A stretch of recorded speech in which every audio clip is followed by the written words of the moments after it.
You're listening to Breakpoint This Week, where we're talking about the top stories of the week from a Christian perspective. Today we're going to talk about something that Chuck Colson called the spiral of silence, and whether the most recent election suggests that that spiral is unraveling. We're also going to talk about the role of celebrities in our culture and whether that role is changing. We have a lot to get to today. We're so glad you're with us. Please stick around. Welcome to Breakpoint This Week. From the Colson Center for Christian Worldview, I'm Maria Baer, alongside John Stonestreet, president of the Colson Center. John, this week, we're still kind of dealing with the aftermath of the election and hearing about all sorts of appointments being made to big offices. I think Nellie Bowles at the Free Press said we're in week 0 of the new authoritarian regime, and we barely even noticed it. So it's an interesting time to be alive, but one of the things that's been interesting to watch is the analysis on, some of the larger news networks and in what we consider maybe the more mainstream media about what happened. And you and I were talking about this clip that's been floating around, and I think it's emblematic of a larger issue here where, some people were talking about, why did Kamala lose? Why did Trump win? And there was a conservative commentator who said, at the end of the day, people don't want boys in girls' sports. That was a big part of the election, was this conversation about transgenderism. And immediately when he said this was in a panel on CNN, he was interrupted by another panelist who was very upset that he called them boys. They're not boys, they're trans girls.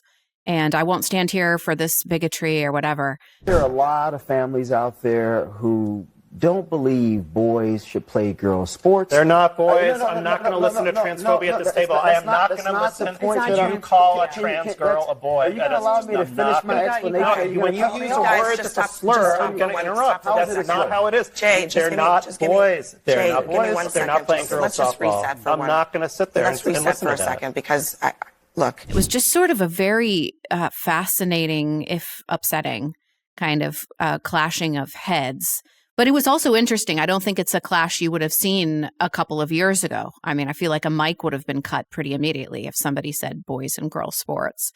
So that felt like a shift. Do you think that conversation played a big role in this election? Yeah, I know. On one level, it's risky to kind of start this, today's program talking again about the election. But this is and there's a whole lot of election analysis. I'm personally am finding the analysis way more interesting than anything else. Same. Yeah, I mean, than the election itself, even. Yeah, right. I mean, on all sides, and the ongoing now, early signs of the cabinet picks and things like that, and there's tons of worldview implications, here as well. But I think there are some significant worldview framings that are emerging in this conversation. And this clip, even though it was just a clip, because we have spent so much of 2024 noting this kind of shift on the gender issue that at the beginning of 2023 seemed like a runaway train that was going to just bulldoze everything. It had ascended. If you kind of think about culture in multiple ways, for example, the 7 spheres or the 7 mountains, like there's this sphere and this sphere and this sphere. And you kind of said, well, it certainly has hijacked medicine. It's hijacked politics. It's hijacked education. It's, fully run through the arts, quote unquote. Even religion, we were seeing it, make serious inroads there. And it just feels completely different today. And this clip was really notable. So it's Abby Phillip's show just a couple weeks ago, or maybe a week ago. I don't know if you saw this clip, but there was a clash between pro-Hamas and pro-Israel commentators. And the pro-Israel commentator was not very personally nice and made a joke. And it was over the line about I hope you don't have a pager or something like that to this other guy. I did see this. Yeah. Yeah. And listen, it was stopped immediately. And when the show came back on, he was no longer there, and he was supposed to be. And there was a public apology issued by Abby Phillip for his comments, and that this is a line we won't cross. To your point, that scene would have been quite imaginable on this topic of gender in 2023 or 2022, right? And there's so many fascinating things. I was asked about this on The World and Everything in it. And I've just been thinking about it nonstop, even before that, because there was just so many interesting things. The first thing that came to mind, believe it or not, when I saw that clip was Chuck Colson. I know that sounds weird, but here's why. The very last year of Chuck Colson's life, he became fascinated by this sociological theory that was first kind of posited, I think, looking at Nazi Germany. Why is it that Hitler was able to ascend to power, have so much power, even though so many Germans thought he was, crazy? And turns out they were right. The phrase is called the spiral of silence, that in a sociological setting, in a group setting, when one person is silenced and accepts that silence, more and more people stay silent because of the perceived or actual social pressures. Now, of course, in Nazi Germany, they were real social pressures, right? It involved losing your business. It involved being brought before the Gestapo. There were real levers of power. You can look at the last 5 or 10 years, last 5 really, in American society, and we had that social level that we called cancel culture, right? Where people knew, like you risked being canceled from any sort of public platform. That kind of pressure would certainly apply to CNN and to people who are trying to make their living as political commentators. There was also the cancel culture at a personal level, right? Where grandkids were canceling grandparents and boomers were being canceled by millennials and vice versa. And that's a real social pressure, that people feel. The thing about the spiral of silence, though, is that the first person who speaks up, if that encourages somebody else to speak up and somebody else to speak up, right? And what have we had on this issue for the last several months? We've had people willing to speak up. I think you can point to a lot of people. There's the professor at University of Louisville who just said, I'm not going to use those pronouns, and was willing to take an incredible amount of legal heat and eventually won. Mm-hmm. I think of certainly Riley Gaines and people like that who just said, we're not going to go for this. I think of the parents that showed up at the Loudoun County School Board meetings and said, this isn't going to happen. And the strategy on this issue of silencing critics was on full display in this Abby Phillip. I mean, it is a remarkable thing where you are having a legitimate look at the election and what happened. This Republican strategist, who, by the way, is a black man, and across the table from him is a white man. And the Republican strategist says, look, parents just don't want this. A whole lot of people have been saying that, by the way. Where the woke thing is, but specifically the trans woke thing is one of the most fascinating and live conversations happening right now around this election analysis. Mm-hmm. But this white guy silences a black guy on national TV, right? Unacceptable in any other category. And that sort of social privilege is what pro-trans activists have been allowed and have been handed for a long time. But this time, when he spoke up, Abby Phillip initially basically says, yeah, could you be more respectful? But it is an interesting conversation. Like any Democratic operative right now knows you got to have this conversation. Thanks for the thumbs up there. I don't know if you see that. Oh. In our program, you just gave me a thumbs up. That makes me feel better. There we go. That's funny. That was unintentional. It was unintentional? I mean, that's a really interesting point, Sorry. Though. Yeah. I do give assent to what you're saying, but yes. For our listeners at home, Riverside has added this feature. We don't know how to turn it off. It is a very, very interesting thing to watch this thing unfold, because basically the silencing would have worked, I think, a year ago. I think 2 years ago. And in this case, all the other panelists are like, what's the new rules? Right? Because they think this is a legitimate thing we need to talk about. But wait a minute, we have somebody offended. And when somebody's offended, we have to go with their offense, and their offense redefines the rules of engagement. And I think we are watching the spiral of silence break through.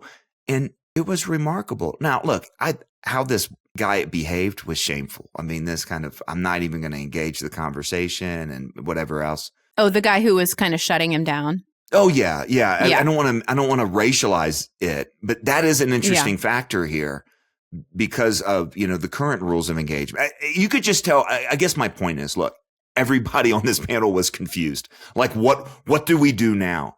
Because I know what we were supposed to do a year ago, but then we've got these other, intersectional dynamics, but also like it is obvious that parents are not going for this. And it is obvious what we have seen in European nations, what we've seen from the Tavistock Clinic, what we've seen from whistleblowers in the United States, what we've seen from parents at school board meetings, what we've now known to be cover-ups in the medical community that the New York Times has written about. It's not even so much about this particular issue, although this issue is being highlighted.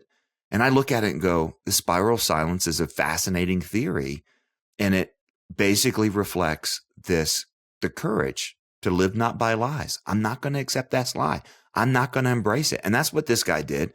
And everybody else then feels emboldened, to push back, to the degree that CNN commentators would on this topic right now. I think 6 more months, we're going to see a completely different playing field. Yeah. Well, my personal advice to anyone who's concerned about dealing with the social awkwardness of being on a panel like this and not knowing what the new rules of engagement are would be start by telling the truth from the beginning, and then you won't have this sort of confusion. That's easier said than done, I suppose. But the interesting thing about the spiral of silence is who it wraps up into the vortex, because it's not just people who are afraid of being canceled, right? Like all the people who are obviously aware of what's happening and the stakes and how high they are and how this affects children and how irrational this is, when it comes to the trans stuff. But then you have it also wraps up people who maybe don't have their nose to the grindstone on the issue itself, but are the sort of people who, don't like conflict or just want to go along to get along. This week there's been a really small little community controversy here in Columbus where a local high school principal sent out a letter to parents after the election just saying, the tone was very much like, we're all in mourning. We're all shocked by this election, and this is a public high school. We're all shocked, and we're all really struggling to figure out how we're going to make it through the next 4 years, and we just need to be there for each other. It was kind of benign and meaningless, but it was also very inappropriate, I think I would say, as a local taxpayer and mom.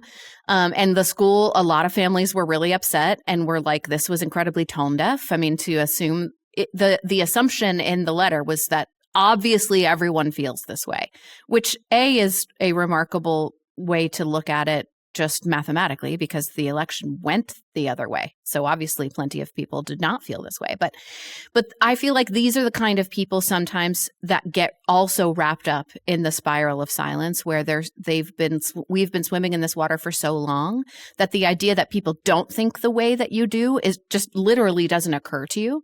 And then you get caught left-footed. This woman has now been placed on leave, and there's an investigation happening and all this. And as far as I can tell, this is not, she's not a crazy activist. She's not out there doing all kinds. This was just a thing that she felt like was the right thing to do because of the spiral. And so that is both a cautionary tale, I think, when you're setting up, like when you see these spirals start to form, to know that people are going to get wrapped into it that don't mean to be. But it's also, it's encouraging because those are the kinds of people too that I think can be brought out of it by the sorts of people who are willing to tell the truth. The whole time you were talking, it made me think of the woman, and I'm so sorry, I can't remember her name. It's on the tip of my tongue, but she spoke at the last Colson Center National Conference, and she was living in the Czech Republic under the Soviet Union, and her family. Kamala Benda. Yes, Benda. And she was the family who, the apartment complex she was living in came and said, we're putting these flags in our window to celebrate the anniversary of the taking over. And such a tiny, tiny decision. But it just didn't, she was like, no, why would I put this flag in my window? Like, this is a death cult. I'm watching it destroy my country and my people. I'm not putting the flag in my window. And that set off a chain of events that obviously had a huge impact on her family's life. Her husband went to prison for a few years, and they eventually left the country. But obviously led to, they formed a group then with more people in her apartment complex and community members who were also not in favor of the Soviet Union. And those things have a ripple effect that is really profound. And that spiral of silence actually applies not just kind of to others, but it does, but also to yourself. I think courage begets courage. And the Benda story is a great example of this. So I was visiting the Victims of Communism Memorial Museum in downtown Washington, D.C. It's something that a lot of people don't know about. Go see it. Our friend Eric Patterson just took the helm there. And they have wonderful exhibits that really help put the destructive nature of communism. If there is a museum that better embodies the phrase that I like to say all the time, ideas have consequences, bad ideas have victims. I don't know what it is. It's really great. And I was looking through their library, and there's a book from Mr. Benda. I can't remember his first name, but Kama's husband. And look, they made this decision. The video that we showed at the Colson Center National Conference that Kamala Benda brought is from like the it's from, early 70s or something like that, from the BBC. She's a young woman. Young kids, young woman. And of course that little phrase, no little flags was something we revisited and keep revisiting. But it has to do with normalization. And this is why I think the spiral of silence is something we need to look at. And it's something we haven't really had to think about unusually for the American church for a long time. Now, maybe we should have. I think it could be argued that we could. But typically we would have to do it kind of on a kind of personal morality level. Like, oh, you're saying that it's okay to have premarital sex. Christians are saying no, and that we stand out as weird. But the normalization of cultural forces kind of can take all forms. It can take these kind of institutional forms where, to your point, either people that are conflict averse or just not paying that much of attention can just kind of go along with the rules of engagement.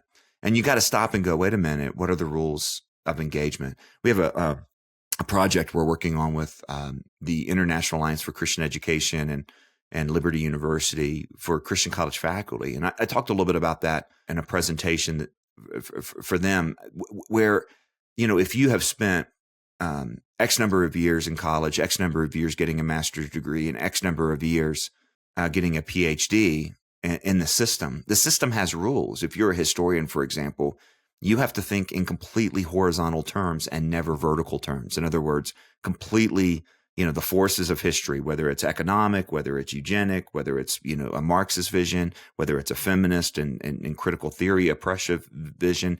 And you're never allowed to appeal to anything upward in terms of intervention or providence, or even really the real capacity of human beings to affect change, other than on a kind of a depersonalized social view. But that's a worldview conflict, because Christianity says here is the one governing the universe. The humans are made in the image of God and have an amazing creative capacity, which obviously I think is obvious. But Marx's vision is that there are these depersonalized forces that are governing everything. It's norms, and you have to think, maybe the norms that are taken for granted need to be questioned. And the spiral of silence is how those norms are either enforced or undone. And the social pressure, it comes at quite a cost. It can be applied with Christian morality. That's what makes it so tricky, right? Because, insofar as it depends on you, live at peace with one another, or, it can be really confusing, I guess is what I'm saying. Yeah. It can be, and it can be, and of course, when one of those norms is to disagree is unloving, right? Unless, of course, you're disagreeing with the right people, right?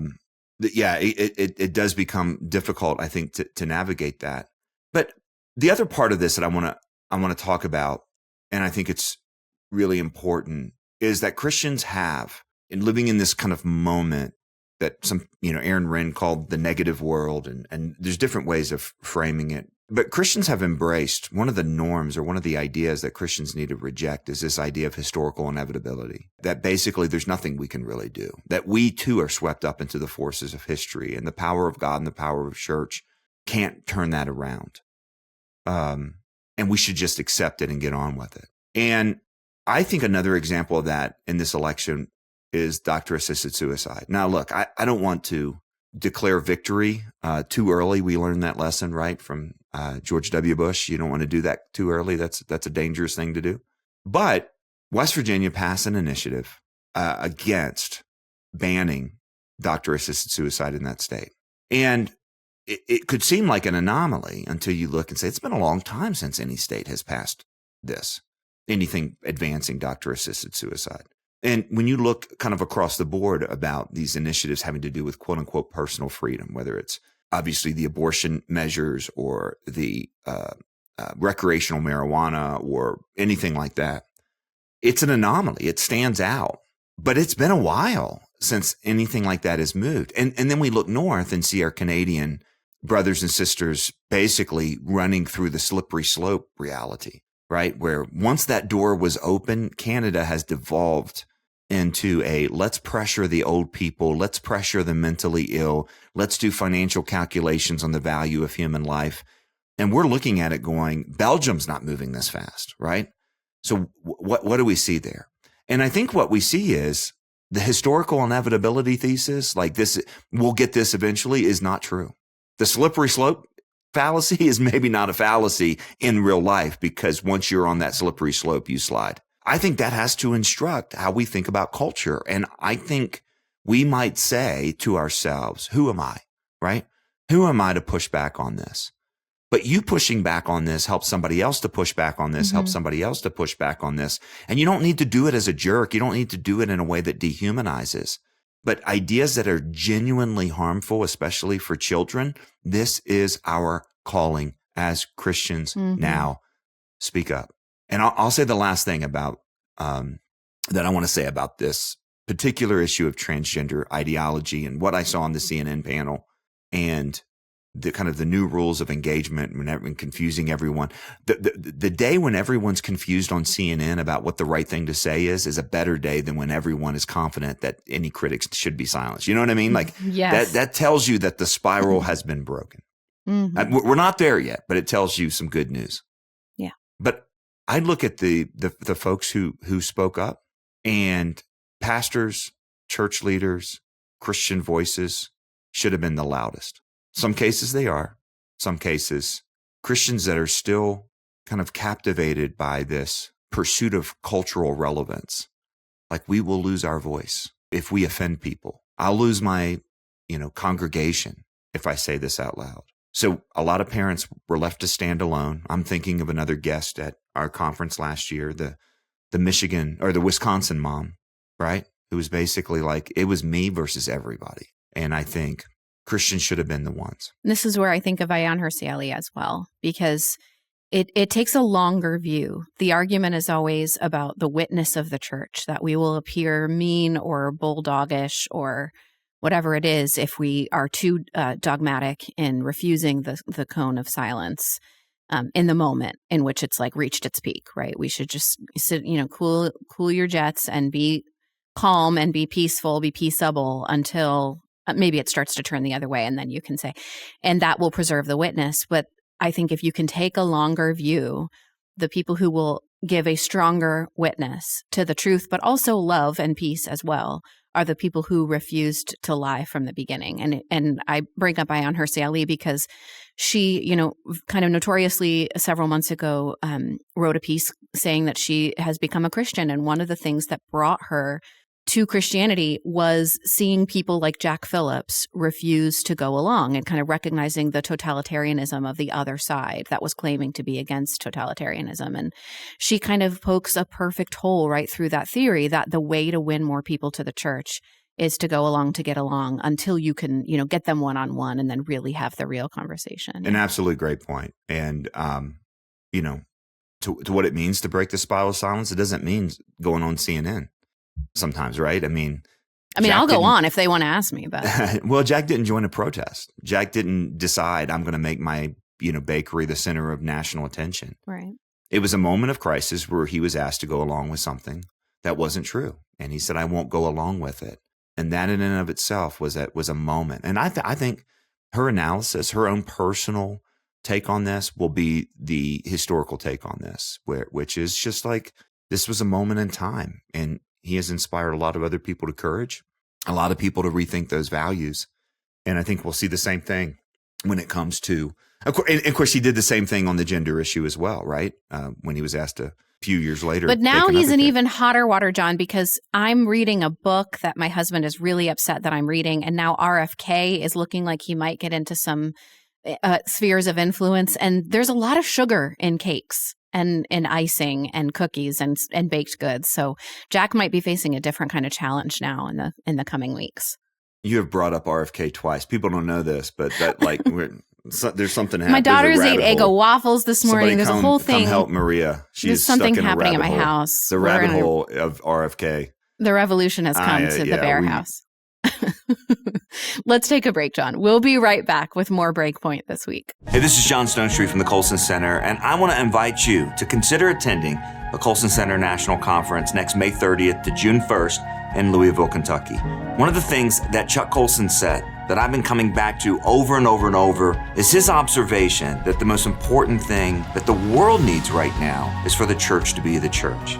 You know, a lot of times we look at what's happening in the broader culture and we can't believe our eyes. We can't believe how things are changing so quickly, how things that were unthinkable a generation ago are unquestionable today. And we wonder, what is it that we can do? Well, Chuck said, way more important than what we can do is who we're going to be. And as a former colleague said, the church is God's plan A, and there's not a plan B. So I think it is time that we remember who we are and what it means to be a follower of Christ. It's not just to be an isolated individual Christian. It's to be part of the church. And the church has a clear calling in Scripture to engage the cultural moment for which it's been chosen. And for us, like it or not, that's this one.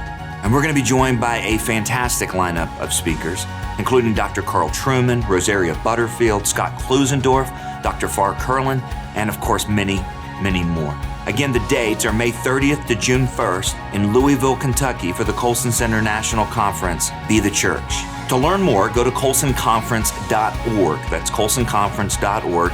And if you register by November the 30th, you'll get a 50% discount off the cost. Again, colsonconference.org.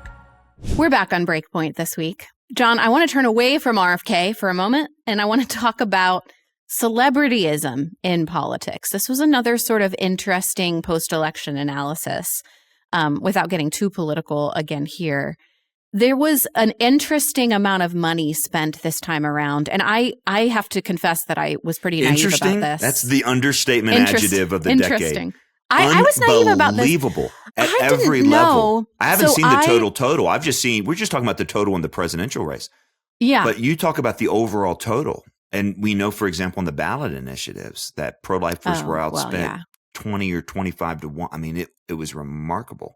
Well, financial stuff for sure. But I'm talking about just like financial spent on celebrity endorsements, which I'm naive enough to think that these celebrities were all out of the good, sweet little naivety of their hearts were coming out and endorsing always the left candidate, because that's what celebrities do. I just didn't know. I mean, and I suppose that like there's some money laundering, some light laundering going on here. Well, they'll say, well, we didn't pay for the endorsement. We paid so that we could put on a program where they sang or they danced a little bit and then endorsed us or whatever. But let me just give you a few numbers here. So the campaign that spent more money on celebrity endorsements in particular this time around, probably shocking no one, was Kamala Harris. So the news today is that her campaign is $20 million in debt, which is pretty remarkable.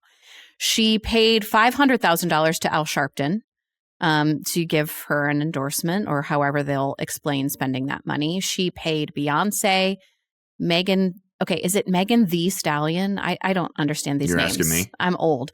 Lizzo, Eminem, and then of course Oprah, I think, was the big one. It was $1 million, $2 million to Oprah or something, for her to yell her name in the very Oprah way, Kamala, whatever she did. And it's still, the remarkable thing about this is not that the money was spent. I mean, this is how political campaigns go. The remarkable thing is, I think, in part, the amount of money and the fact that it didn't work. And I'm bringing this up because, you know, what does this say about celebrity culture? Like, was it that they were in the wrong camp, or is it that celebrityism does not hold the same sway over people as it used to? I think it is a fascinating question to ask, and it really isn't about whose campaign did what, both campaigns leaned on celebrities, although it's not even close who leaned on them more. How do we explain it? Maybe it's just, look, this was 100 and some odd day campaign, and a ridiculous amount of money had come in to support it. And you got to spend that money, and you got to block and tackle. And maybe it was just trying to spend it. That's an interesting explanation, other than the $20 million in excessive spending.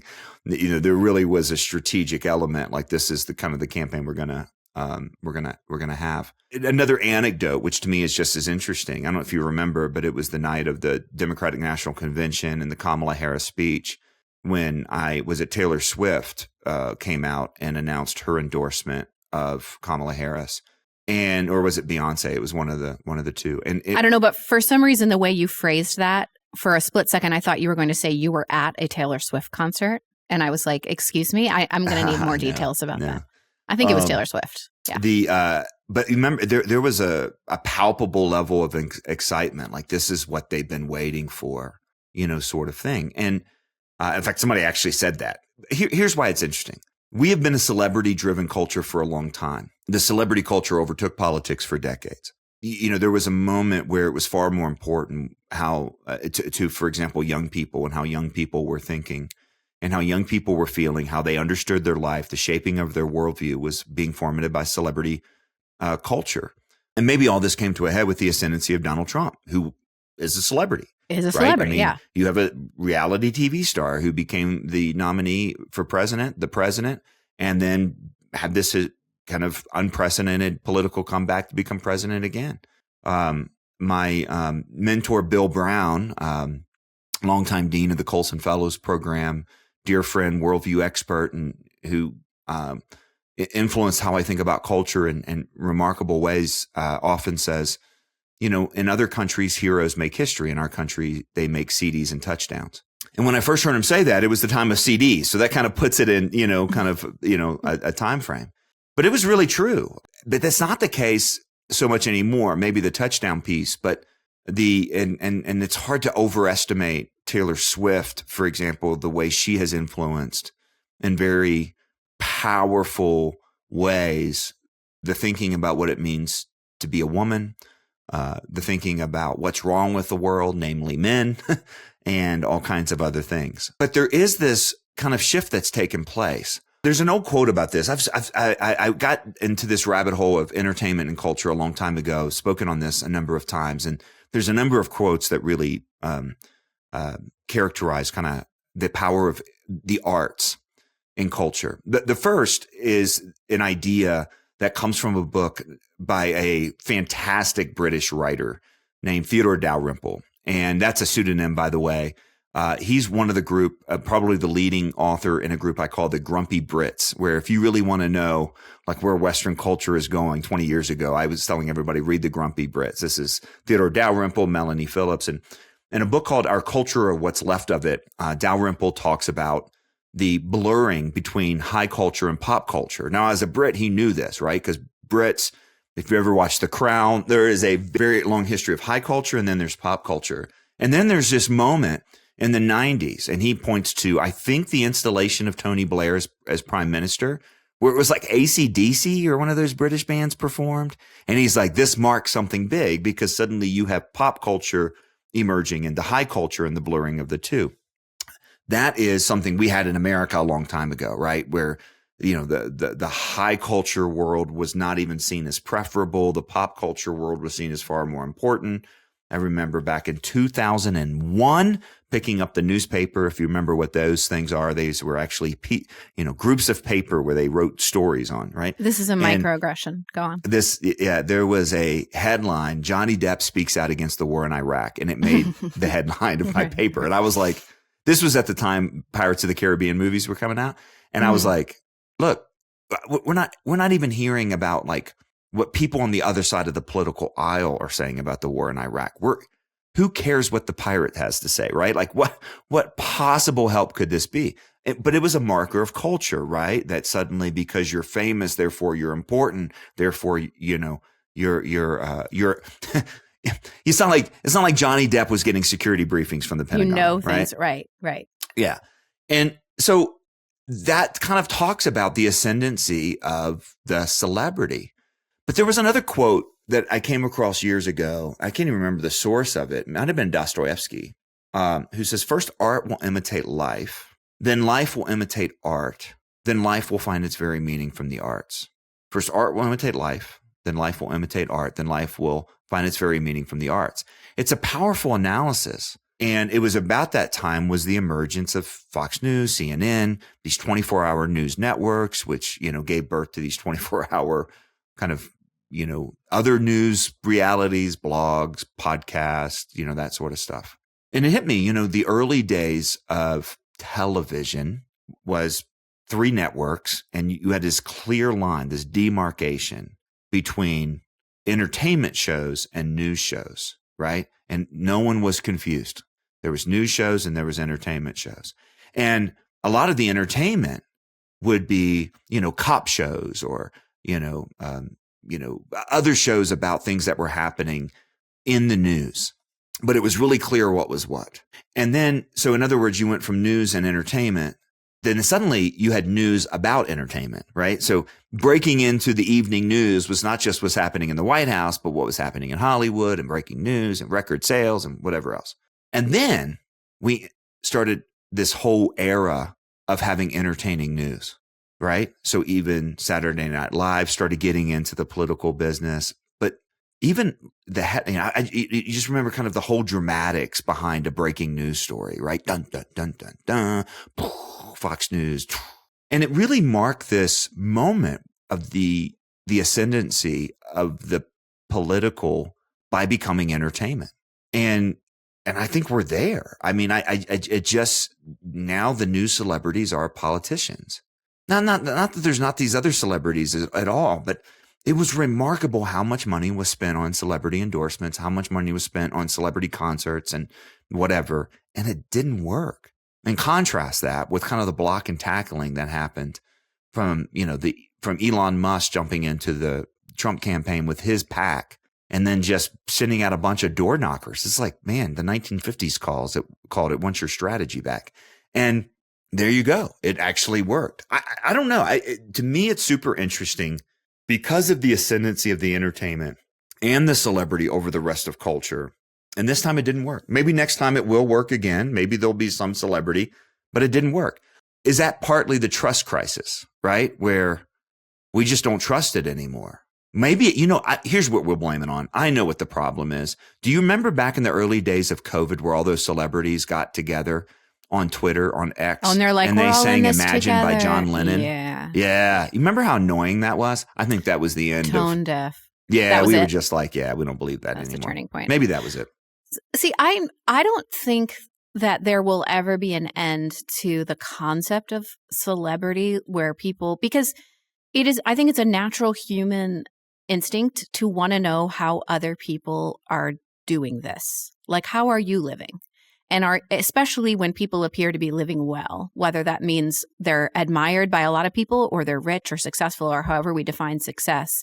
Everybody is questioning whether they're living from day to day in a way that's right or not right, which means we're always going to have an instinct to look outward and just check on what everybody else is doing and see if it's maybe something we want to emulate or if there's something we should avoid, or, what people who have more experience than us or appear to be doing better than us, what are they doing and how can I emulate it? I think that's just a natural part of living in the human community that's going to always persist. I wonder if the difference now is not, trust in celebrities, but what kind of celebrities. Yeah, who counts as a celebrity? Exactly, yeah. Because the people, I feel it myself. I'm instinctually more inclined to take seriously, for better or worse, and it's probably for worse a lot of the time.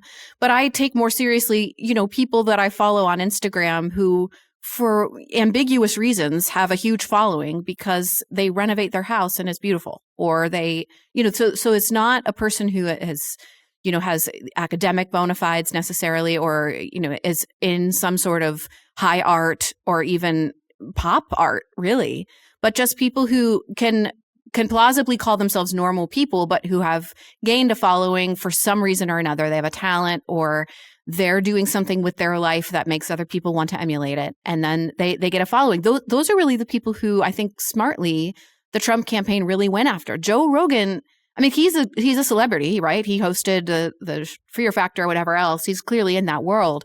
But he certainly brands himself now as a sort of, he's just a dude. He's just asking questions. He's not setting himself up as anybody's better or as knowing more than everybody else about anything, but he's going to be honest. That's his brand. And I think people, maybe this is a pendulum shift, that people trust that more than they trust, Oprah. Yeah.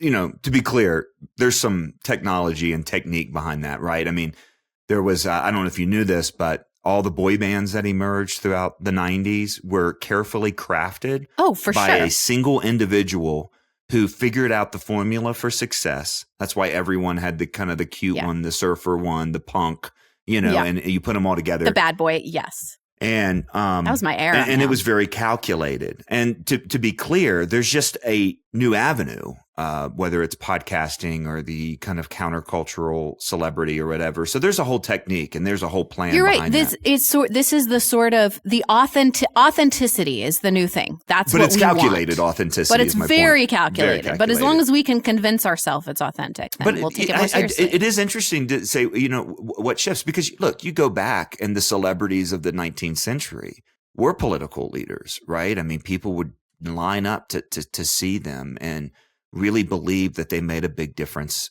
in their lives, and they were the defining features, or the military generals, right, who became the heroes of a nation.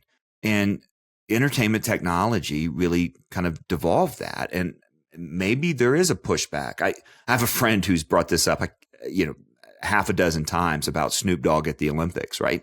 Where he's just like, this is the Me Too era. And you have like this guy who has made his whole career being crass and being abusive about women. And now he is, the hero. And so there's part of that hypocrisy, I think, that is it emerging. Hypocrisy or is it genius? That guy has leveraged his name for 4 decades now into this kind. He's still, like, the fact that we're still talking about him is remarkable. Well, it is we can at least say it's hypocritical, it is right? Hypocrisy. That I kind agree. And there's that whole genre.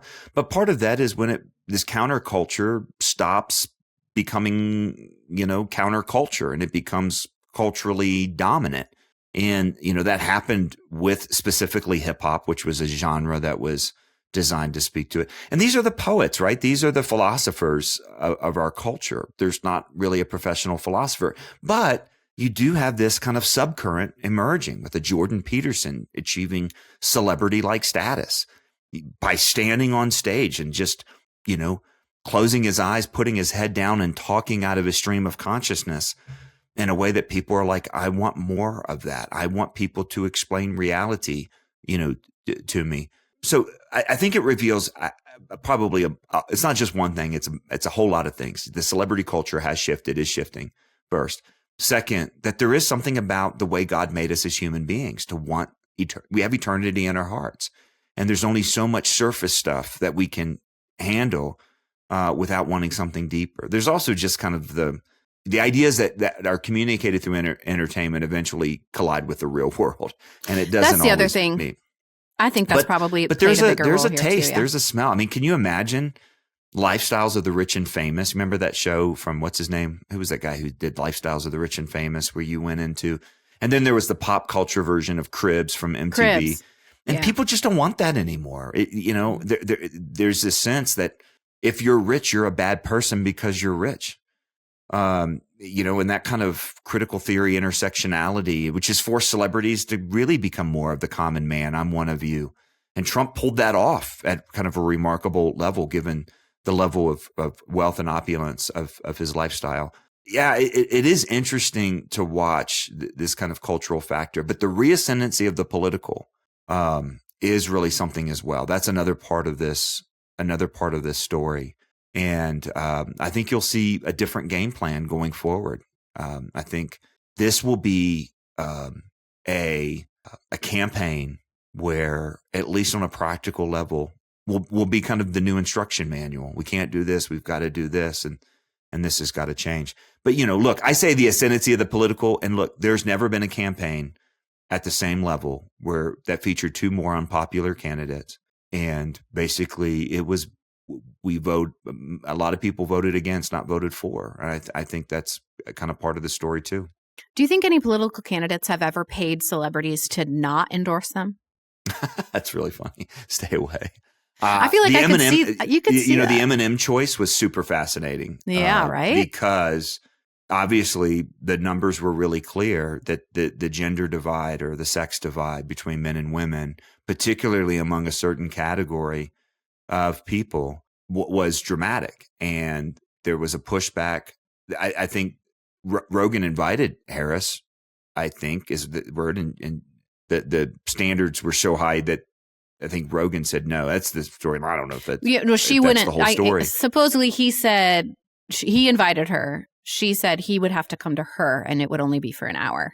Oh, okay. And so he said, well, and then you had, the choice of M&M was the alternate choice, right? Happened about the same time. And that's an interesting choice too, because, going after Michigan, and it didn't work in Michigan. So yeah, I mean, there's a lot to say. And again, the risk is we're talking too much about politics here on this program that sees culture as primarily being upstream from politics. They're not always, but the political and the cultural are so intertwined today. There was a division, or at least a clear direction back in the 90s that seemed pretty clear that doesn't anymore. And I think it comes to our point of the political has taken over. It's carrying too much weight. We need civil society. Entertainment can't replace civil society either. I think maybe that was the mistake of the 80s and 90s, is trying to replace real culture building. What Dalrymple would say, the strength of, he put it in high culture. I would say it in civil society, and trying to replace that with the facade of entertainment.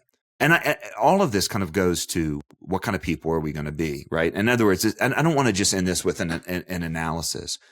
So I'll end it with a story. Can I end it with a story? Can I do that? Please do. 25 or 30 years ago, I spoke to this group of students about entertainment. Oh, I was just a wee babe. It wasn't 30. It was 25 years ago. And this little girl, probably 13 years old, cute as a button, comes up, super excited. She said, I just love Jesus. I'm so excited about Jesus. I'm like, that's great. I said, what do you think? Where do you think God's taking you? Where's he leading you? And she said, God wants me to be famous. Oh. And, you never want to kill somebody's dream. But it was kind of reminiscent of a guy who called me when I was working for Summit at a youth conference and wanted to bring his band of students. And he's like, we're going to be bigger than Eminem. And Eminem was really big at this point. And I was like, could have been endorsing Kamala. Like, first of all, you won't. And secondly, you shouldn't try. Like, you're missing the whole point. And I was in the Neil Postman rabbit hole. I've said rabbit hole a lot in this program, but I was in the Neil Postman rabbit hole at this point. And I asked this little girl, I said, why do you think God wants you to be famous? And, it was basically this fame equals importance. This was the height of celebrity culture. And therefore I'm going to be famous for Jesus. And the problem with fame is that it turns, when it becomes the ascendant cultural value, celebrity, then we choose style over substance. And that had become obvious in the world of Christian celebrityism. And Neil Postman's book can be summed up, Amusing Ourselves to Death, which is entertainment makes us dumb. In fact, there was a book called How the News Makes Us Dumb, because the news had become entertainment driven. And if entertainment makes us dumb, Christian entertainment might make us dumb Christians, or silly Christians. And so I was trying to talk through this, but it was just such an interesting thing in saying, look, don't pursue shallow breadth, pursue depth, right? This is the classic conversation of virtue formation, which Christians really borrowed from some of the ancient philosophers and Christianized, spoiled the Egyptians on this. I say we Christianized, we borrowed it really from the Jewish understanding, that Deuteronomy passage, wherever you go, write this on your door, write this on your forehead, talk about it all the time when you wake up, when you go to sleep, and that sort of stuff. That really, God has created us for himself. He's created us to be virtuous. And there are all kinds of shortcuts offered. Celebrity culture is a shortcut that's offered. Political culture is a shortcut that's offered. And the church can be a different kind of inhabitant in this cultural setting. And we can always show a deeper way. We can show a better way. And this is what I think Chuck meant for the church to be the church. And so anyway, I didn't want to just leave this as an interesting point of political analysis, because it really does tell us, like, what kind of people should we be? Pursue depth, be a great dad, be a great mom, be a great teacher, go deep with people, lead people deeper. That's the influence we can have. Yeah. John, what you were talking about at the end of the last segment made me think about, so early in the presidential campaign, I think J.D. Vance, a video resurfaced of now, Vice President-elect J.D. Vance making a comment about people who do not have children being leaders, the majority of people in government or whatever, not having children. And he viewed that as a problem because he felt like you have a higher stake in the future when you have children, and that influences your decision making. And I remember somebody, a Christian writer that I, follow, saying something like, this is backwards, because if I know anything about parents, and all the parents that I know in my life, they are kind of hyper vigilantly focused on their own families. And it's really the people who don't have children who are able to, have more time and energy for wider groups of people. And I think this was a sort of hastily made argument for the idea of effectiveness, that you can be more effective in a broad sense if you don't have children than if you do. And I think this relates to the fame conversation as well, because you're talking about breadth versus depth. And, it immediately made me think of, like, if you think of a teacher, right, who has thousands of students over a lifetime and can have a profound impact on each one of those students. But you go to any one of those students and say to them, who had a deeper or more profound impact on you, your fourth grade teacher or your mom, it's going to be their mom. That does not mean that the fourth grade teacher didn't have a beautifully, like, high impact calling on each of those kids' lives. But we've confused, especially when we get obsessed with fame, we've confused sort of numbers, like quantity, with quality, I guess. And I think one of the beautiful things about, Paul's instruction to live a peaceful and quiet and godly life is that the most substantial, like, deep impacts that we make in the kingdom of God are going to be made person to person, and not, from a platform talking to thousands or millions of people at once. And I think that is a good segue into the last thing I wanted to talk to you about today, which is this piece in the New York Times that we sent around earlier this week that was really gutting to read. And it's a phenomenon that's going to increase just demographically. We know that by the numbers. And this was a woman who's in her 50s talking to a reporter about coming to terms with the fact that her children are not going to have children. So she's never going to be a grandparent. And she was wrestling with, grieving with that, while also wanting to be respectful of her kids and not, she was tiptoeing around, I don't want to say that my kids owe me grandchildren, but of course she always dreamed that she'd have grandkids. And it sounded like she had 3 children and they're all married, but they had all, in one way or another told their mom that they had chosen deliberately not to have children. They just don't want them. And so this woman was grieving with the reality that she's not going to have grandkids. And I think that's a part of this conversation, is that we've given up on this idea of, like, the true depth of impact that we make in the world when we build families. And because it's not a path to fame, and not a lot of people, and it's also very ordinary. As impactful as it is, it's one of the most ordinary parts of the human experience. And we're kind of allergic to that.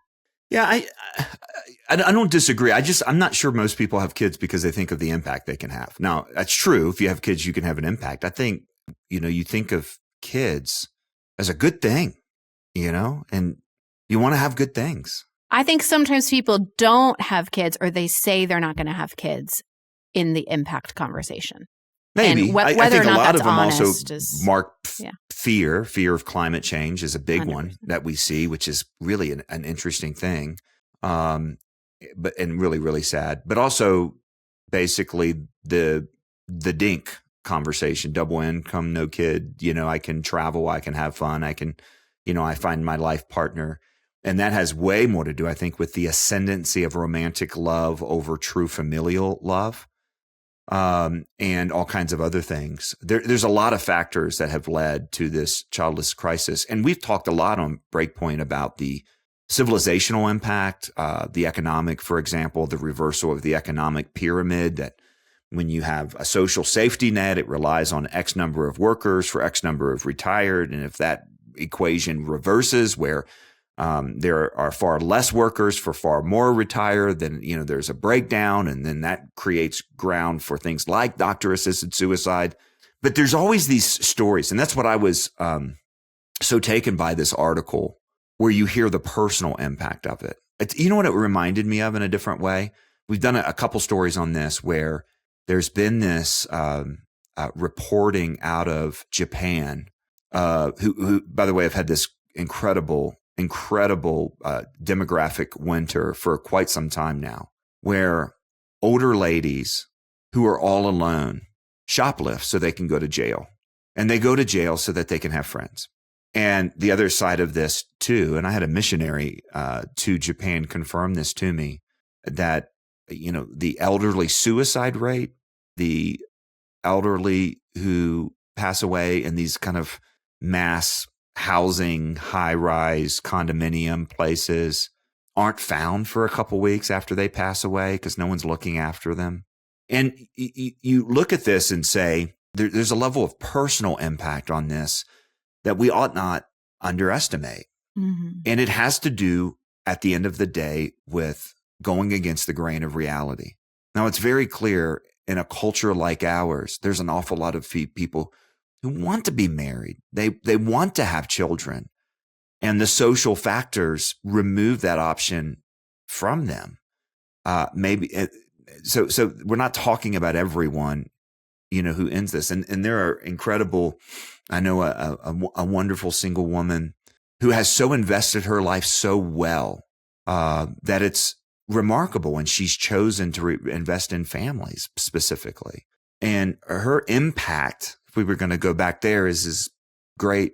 The stewardship of her impact is remarkable. And I learn from her, and I want to have that level of impact on that personal level. But what all this points to is that this is kind of a vicious cycle, right? When you believe wrong ideas about kids, that they get in the way of our happiness. When you believe wrong things about marriage, that it gets in the way of my autonomy.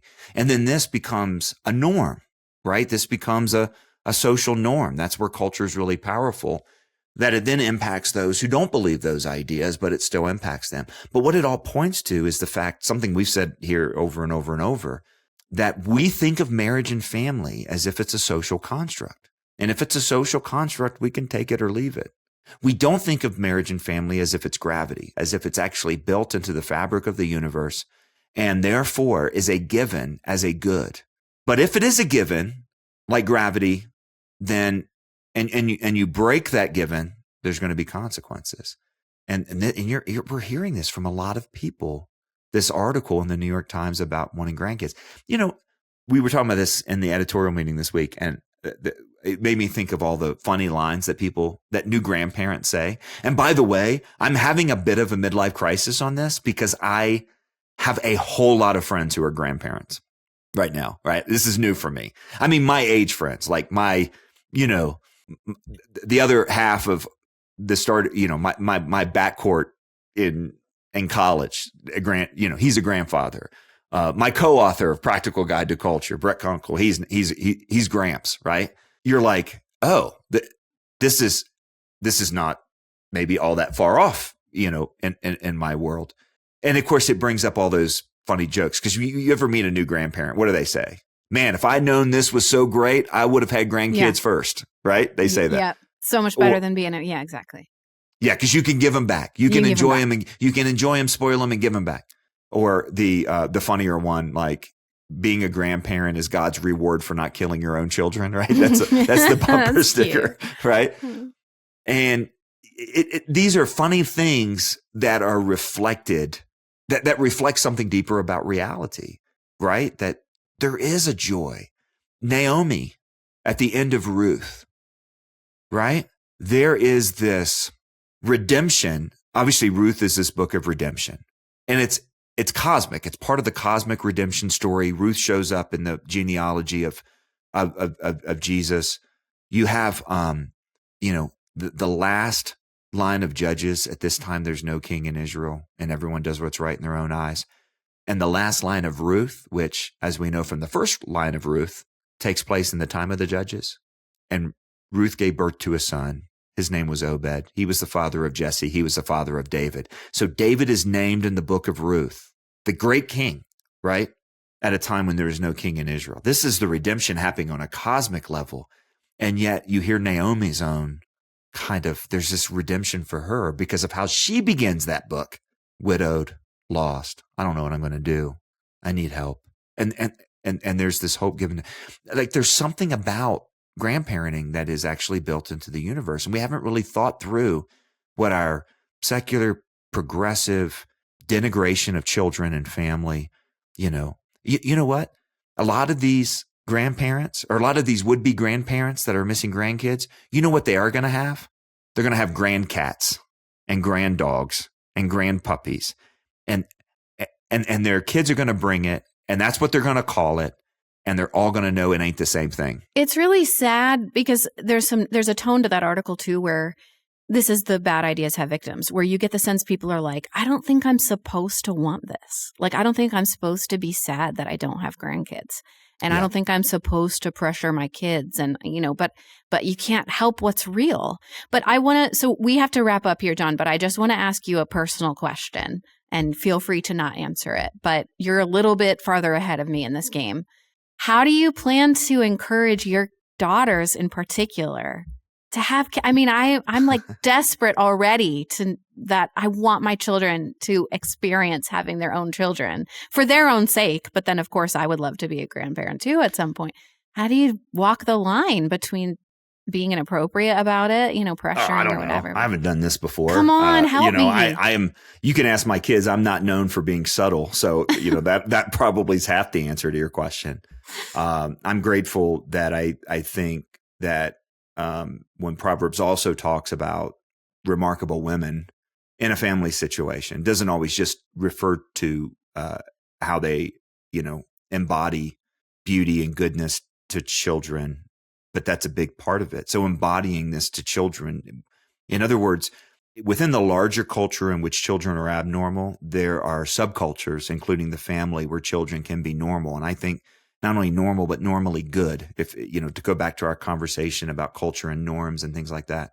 And, that's, we have to do things differently. You just said something really important. We're out of time, so we can't talk about it, but the language of that article, that's one of the things that came up in the editorial meeting.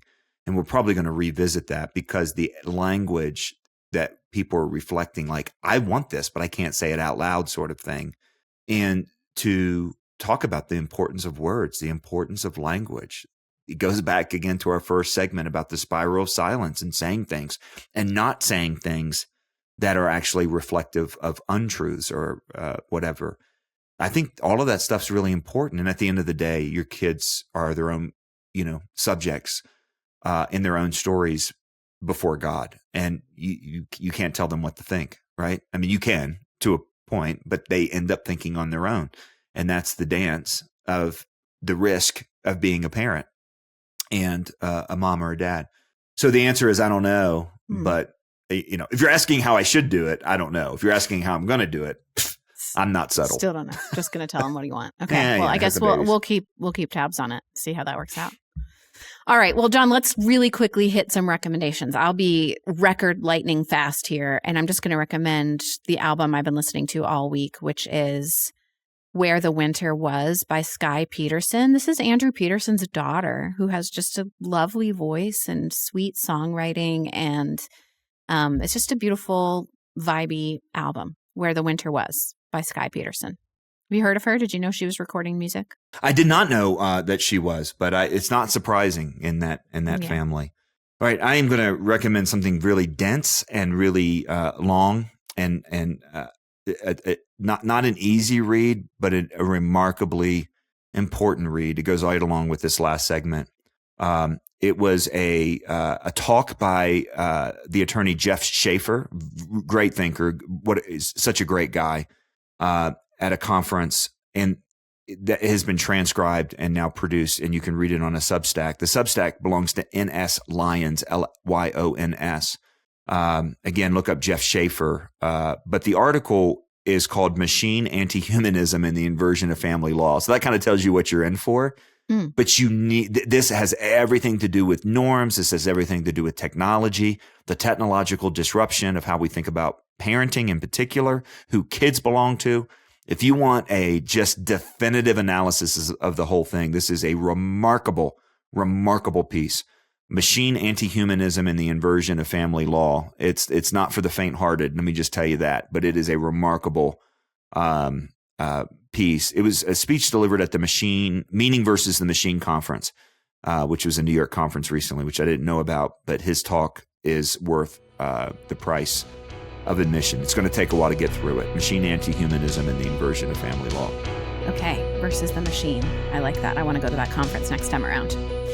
Okay, well, that is going to do it for our show this week. Thanks so much for listening to Breakpoint this week. From the Colson Center for Christian Worldview, I'm Maria Bear, alongside John Stonestreet, and we'll see you all back here next week.